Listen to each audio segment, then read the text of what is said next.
The air was thick with the smell of popcorn and cinnamon sugar. Strings of golden lights zigzagged above the main street, and the carousel's music drifted through the warm night air. Liam, clutching a paper bag of candy apples, nudged his best friend Maya. "You've got to see this," he said, pointing toward the old pier at the far end of the carnival. "What is it?" she asked, squinting past the flashing rides. "Sky Lantern Night.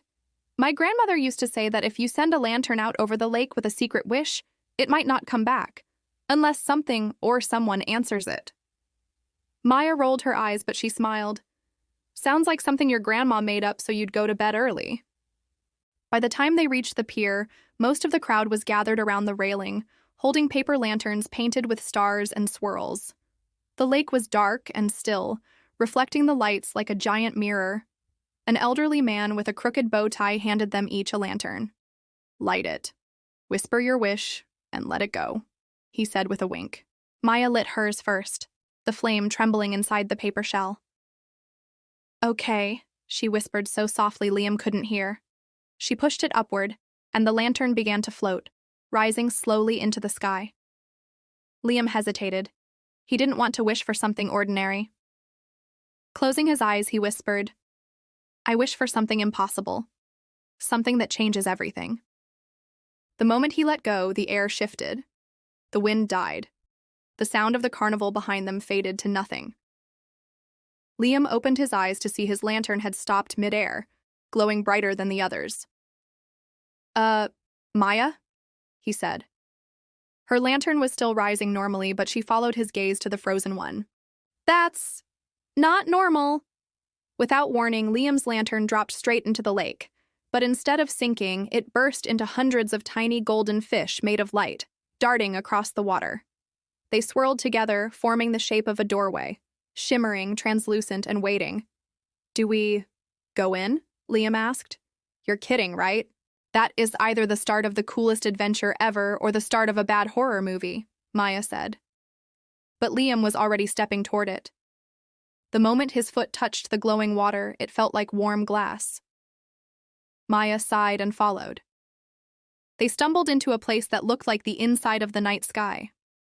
Stars hung at arm's reach, swaying gently as if suspended on invisible strings. In the distance, floating islands drifted by, each carrying strange scenes: a library where books flew like birds, a meadow where the flowers whispered, a city made entirely of glass towers. A figure approached along a bridge of stardust, a girl about their age, with silver hair that floated as if she were underwater. "You sent a wish," she said, her voice echoing softly. "That's rare. Most people send dreams. Wishes are heavier." Liam exchanged a look with Maya. "Who are you?" "I'm the keeper of lanterns. Every wish that's too dangerous for your world ends up here. I keep them safe." Maya crossed her arms. "Then why are we here?" The keeper hesitated. "Because your wish, Liam, is already trying to come true. And if it does without guidance, it could unravel things." Liam swallowed. "What did I wish for?" She smiled faintly. "Something impossible." The keeper led them across the stardust bridge to an island shaped like a crescent moon. At its center was a lantern bigger than a house, its light pulsing like a heartbeat. "This is your wish," she said. "It's growing too fast.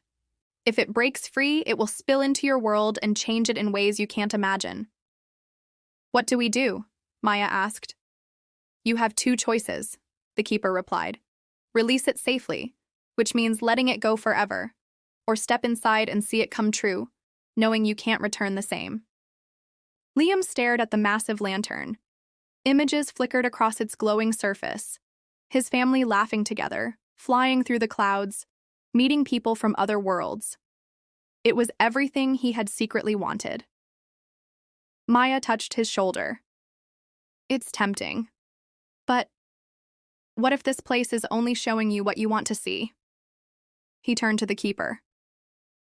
"If I let it go, will I remember any of this?"